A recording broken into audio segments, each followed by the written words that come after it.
All right, everybody, here we go. Stocks by the numbers, welcome back. And I know the market has been really swinging around. One day we're down big, then you can see today Dow bounces back 1,000 points. We're popping, we're dropping. We'll take a look at the trend lines real quick.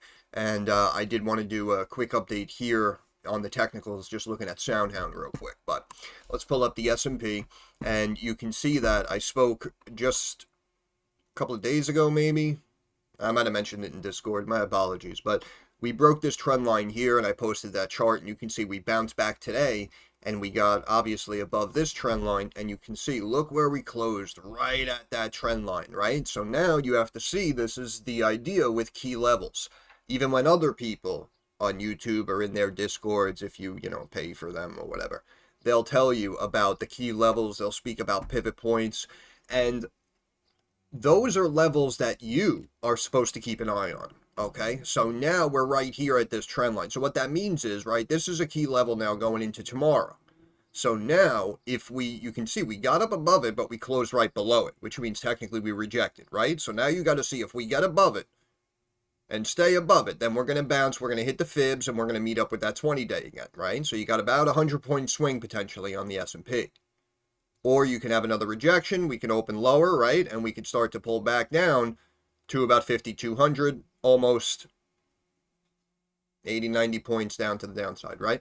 But in my opinion, I do still feel that this initial big drop, I think that's where the market wants to go. And that's why I've spoken again about the major indices touching and breaking these trend lines and potentially meeting up with bottom support levels again. So I personally am expecting S&P back to sub 5K, should be even lower in my opinion, but we'll see what happens. Let's check the NASDAQ.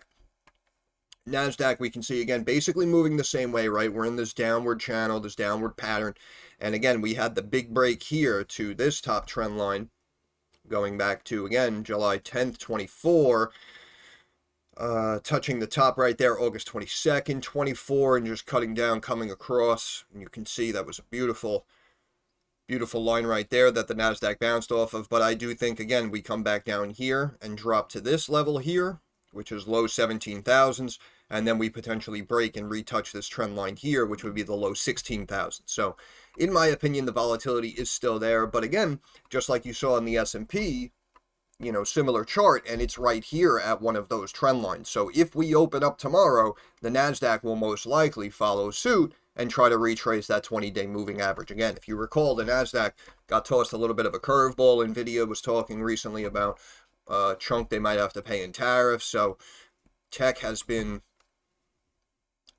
kind of hit or miss really day by day, but overall you can see the Dow again is down here even after a good rebound. We were at 38,000, so that's why I feel like we're going to test those lower supports that we were at, like 38,000, 36,000, and I spoke, I believe, about 34,000.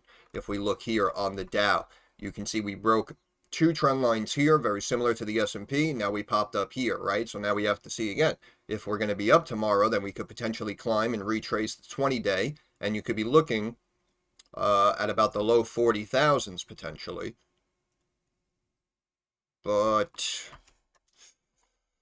let me see something here. If we kind of just draw out a trend line like that, you can see that right now, again, we're channeling downward. And if this is our resistance, you can see that technically the resistance may be hit at about 39,800 and change. And then we may reject there. We might not even make it to the 20-day. But I've spoken about this in previous videos, and I've said, in my opinion, should really pull back here on the Dow, which, as you see, should be about 34,500 potentially. But that's basically quick market recap. I like to show you guys those trend lines I drew out for the three major indices. But we're looking at SoundHound here, and a lot of the stocks we've been watching, again, kind of had a similar move, right? We ran up, we kind of hung out towards our tops right after the bull dropped, and then we started channeling downward ever since, right? And if we draw out this trend line here as well, you can see that, we're in this downward channel here, even if you want to tighten it up, right? If you want to go from the bottom of that wick right there, if you think that may have been a flash crash out of the channel, right? You can see that we're still in this downward channel, and also more importantly, we're tightening, right? We're beginning to tighten. Now, if we stay in this downward channel on SoundHound, you can see that, look where the earnings are, right here, almost in the apex of this channel, which may cause it to begin to pop, right? Gain some bullish momentum going into earnings as we speak about. And then if they report good again, boom, maybe you can like pop back up to that trend line, which as you see would be like, north of 10.5, right? 1060 and change. So the downside here would be if we break this trend line, stay in the channel and pull back to this support level, which as you see would looking like about 5.75. Right? So there is definitely still some volatility here with SoundHound. However, if we look at, again, these were the previous resistance levels, the top channel trend line that we were looking at, you can see, just like we did here back on April 14th, we have a slight breakup out above the top trend line channel. Here it met up with the fib level of 887, but you could also see, let me zoom in, see how it got above and retested that 20-day. And you can see that that's almost basically what happened today. So, also spoke about this key level here, this purple trend line. If you're new, I know it's very confusing. Obviously, if you've been following the channel, you should be familiar with all of these trend lines. But this very low 7 level looks like it's been holding it nicely. So now we have to see what happens over the next day or two, because now we could potentially start to be breaking out of the channel here prematurely, and we can retest this fib 887 and potentially even climb back up there close to 10. But we're probably going to need a couple of big green days in order for SoundHound to do that, because again, technically in the numbers, company could be viewed as overvalued even here at 8 a share, right? Because we were talking about now I was saying, in my opinion, under this administration now, it's more about fundamentals. Right? It's about which companies have the healthiest balance sheets, the cash on hand, which companies are beating earnings more time than not, growing better than their competitors, gaining more of the market share than their competitors, right? Those are the companies that are going to be rewarded. So in the long term, I do personally still really like SoundHound over the years. But, 3 billion market cap and change.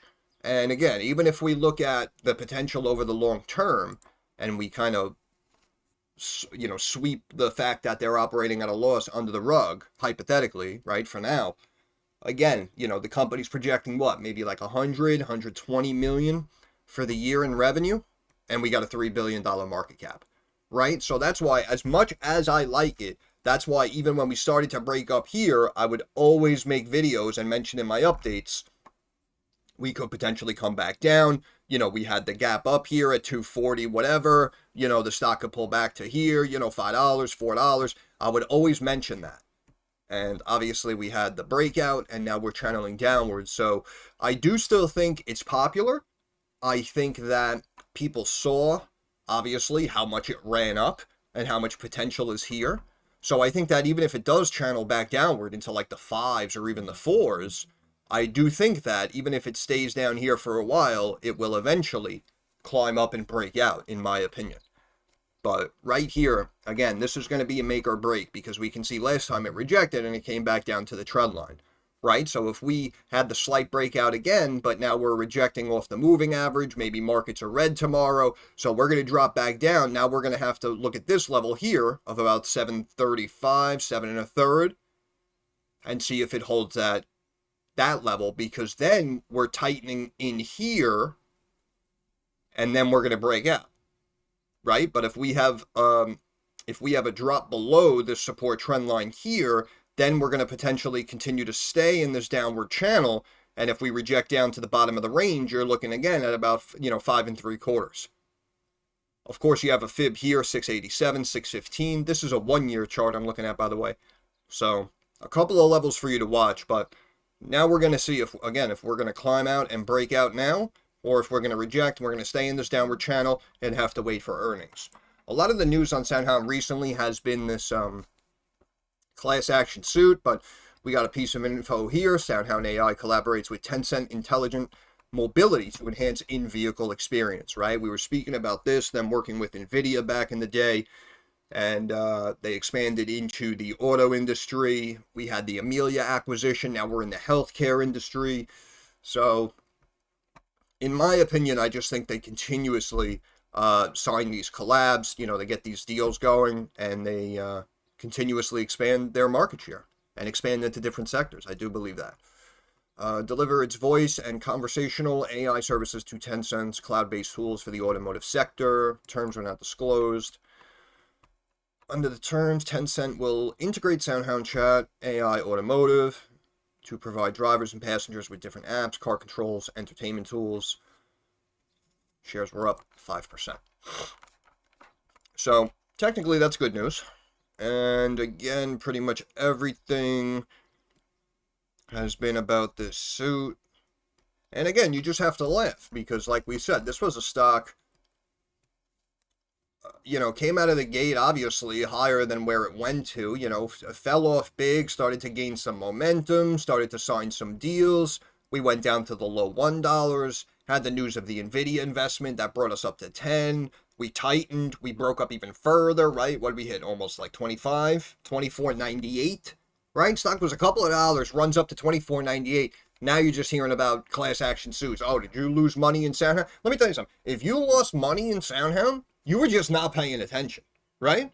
I mean, let's call it like it is. I mean, all of you who watch my videos for a while, you've been tracking the channel. I mean, we've been all over the stock like white on rice. We knew exactly what to do, when to do it.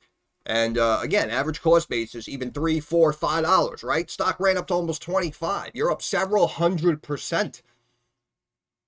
Like, where did you get in and what were you not watching in order to lose money in this situation? Right? Because again, even when we first looked at it, $2, $3, we'll call it, stock's still sitting at 8. Right? So even if you held the whole time, you missed the top, you were busy working, oh crap, you missed it, you're still up 150, 200%. So who the hell is even suing, whatever, going off on a tangent, right? But again, downward channel. And we have earnings due out, looks like around the first week of May. Still expecting a loss here of about 8.6 cents a share. Estimates on revenue jump up to above 30 million here at 30.86 million. So we'll have to take it day by day on SoundHound. Because again, a couple of levels for you guys to watch. But again, I personally do like it over the long term. Daily RSI here, 45.5. You can see we've been rejecting off that 200-day average, right? And we came down and we stopped right at the mid-Bollinger Band as well. I love all these ads and pop-ups. It's ridiculous. I may have to pay, whatever, the whopping, $4 a month. But you could see here that we stopped and we slightly rejected off the mid-Bollinger Band, 826. Stock hit a high today of 825 and then pulled back a handful of cents. So that's why I'm saying, again, on the technicals, right at the moving average, right at the mid-Bollinger Band, slightly above this top trend line. So now we may drop down right back into the 7s. So it's something to keep an eye on. If, in my opinion, I really do think even here isn't that bad of a price. But of course, if you can start to position or re-enter SoundHound down into the 7s or the mid-high 6s, obviously that would be even better. But in my opinion, again, I do still like it for the long term. 200-day moving average, 891. Fib level here again, 887. Let's check the weekly. Okay, we came down. We've been dancing right around the 50-day on the weekly.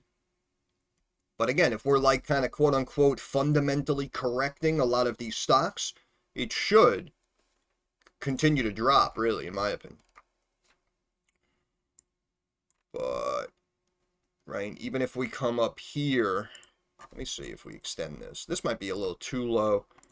But again, in the numbers, it's possible. Come back down to 3 1/3. I don't know. That'd be extreme. That'd be a little extreme. That's why maybe right there, maybe like 580.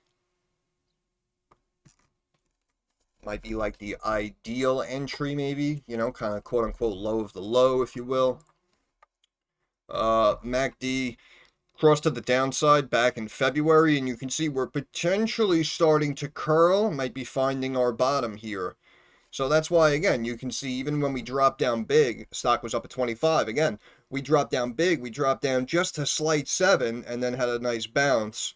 So that's why maybe we can touch into the 6s. And that's why I was looking at around that 570 and change level again. So that might be kind of like the low of the low maybe over the next month or two. And then the stock might bounce back and, go back to 8, 10, right? Just like you can see again, we had a big dip and then we had the breakout. Flattened out, tightened up, and then boom, we had the breakout. Right? So we can come back down to here, tighten up, boom, have a breakout. Because technically the stock is on the up and up, the business is on the up and up.